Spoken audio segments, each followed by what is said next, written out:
All right. Hi. Hi everybody, it's Jess with Jen and Dr. Jess. Again, we're here. This is our third video talking about sleep. Well, more than third, but third in-depth video talking about sleep, right? So, yeah, it's Jen and Dr. Jess again. And still Jen and Dr. Jess.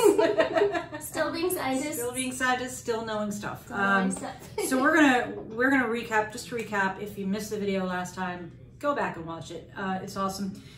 We were at the Float Zone with Dr. David Berv. He's the owner, he's a chiropractor and the owner of the Float Zone. He talked about his journey with wellness. It started when he was practicing wellness before this, but he really focused it when he had got diagnosed with multiple sclerosis. Right. And that's something that we have in common. David and I were both, we were both diagnosed around the same time with MS, and I'm very familiar with the symptoms of MS because my mom's had it for the better part of 35 years. And so I effectively grew up with it, at least in my household. So not foreign to me. But he gave a really great, he talked about how he sleeps better and how he uses flow therapy for his aches and pains and sleep. He's done a number of case studies. Which is really cool. On therapy, on flow therapy. So yeah, it's nice to be with another scientist who takes the time to actually do studies so that it's not just this hand-wavy thing like, oh, this makes you feel better, but this actually, here you go, we've done a study and we can see that this helps you sleep better. And I think it's important for everyone to understand that case studies are about the, for all intents and purposes, the limit of what we can do. Right. Because for everyone, wellness and well-being doesn't look the same in one person as it does the next, and it doesn't necessarily what works for one person won't work for somebody else. Right.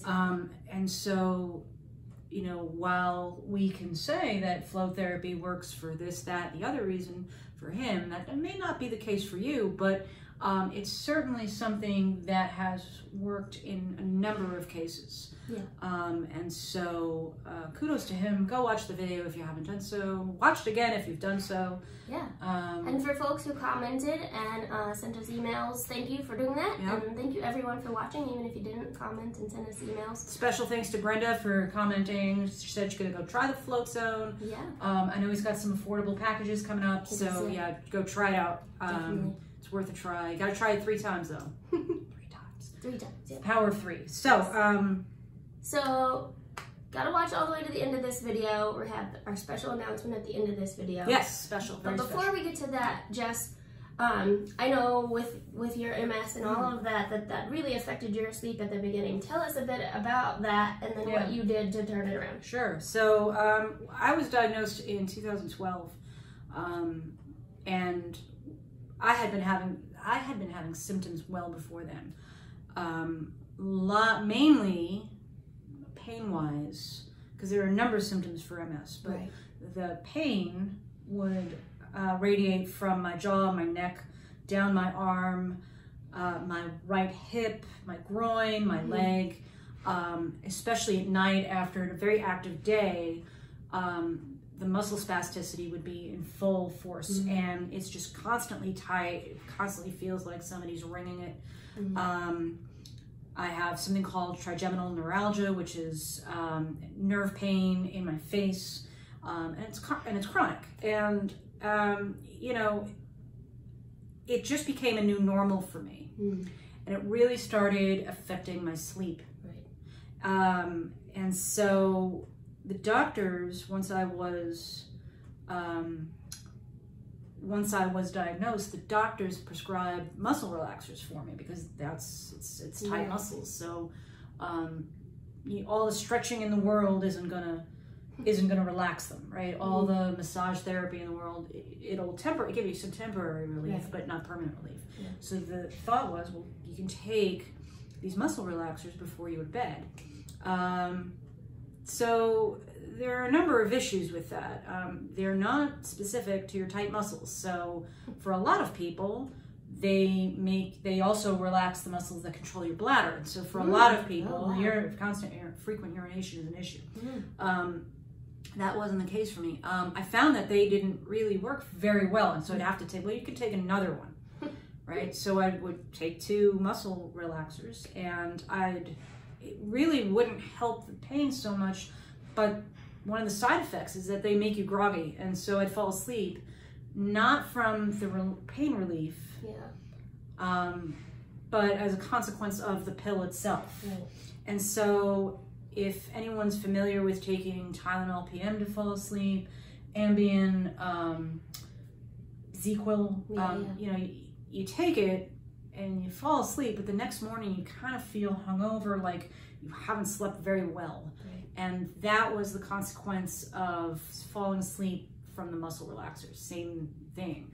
And so I said, something's got to change because I'm not sleeping. And at the time I was a new mom, right? And so I needed sleep. And so I started practicing a number of wellness techniques to try and just relax overall without the use of the pills. And that's kind of where my well-being journey started, if you will. Started meditation, very simple practices, some breathing techniques, essential oils. That's where my interest in essential oils started. Because of the chemical reaction from your brain to the scent of the oil. And now I'm pill-free at night. I'm still on medications during the day, disease-modifying therapies and whatnot, but and I'm not anti-pharmaceutical. Pharmaceuticals do have their place, but those muscle relaxers didn't work for me. Now they may work for other people, and that's fine, but they didn't work for me, despite the fact that I was in chronic pain and it made sense to try them. Now I look to alternative therapies, and the most important thing, and this dovetails off of our conversation last week with Charlene's question. Well, do you have to go to bed at the same time every night? No, the answer to that was not. If you can, that's great, because routine is so important. And for me, finding a routine that worked and sticking to the routine was the magic potion, if you will, for me getting a good night's sleep. So basically what you've done is you're training your brain to know that when a certain sequence of events occurs, the end of that sequence is going to sleep. And so if you can set up whatever sequence works for you, and it can be different for different people. You know, some people, essential oils are great. Some people can't stand smelling them, right? You know, some people, breathing exercises are great. Some people just want something else. It just depends on what it is, but setting up that routine is really key. And then for Charlene's question, then it becomes, you know, if you need to go to sleep at a different time on any given day or night, a lot of our clients do, make sure you still follow that routine. It helps too when people are traveling, when you're in a different time zone. You still want to stick to your routine, whatever that is. So you know, so look, there is hope. That's the beauty of this, is that there is hope to get a better night's sleep, because it's one of the most debilitating things for a lot of clients that we see. And so we want to emphasize that you can get better sleep. We promise that you can, and we are happy to help you with that. So we are excited. We have a sleep workshop that we usually teach in person, but at the end of this month we're teaching it online just for all of you.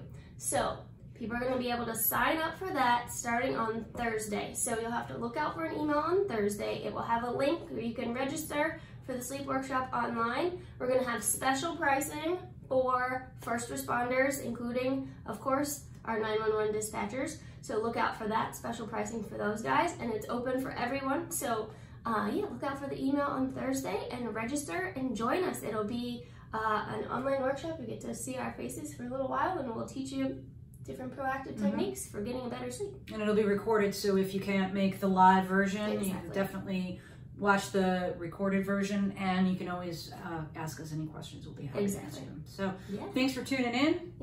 Jen, Dr. Jess.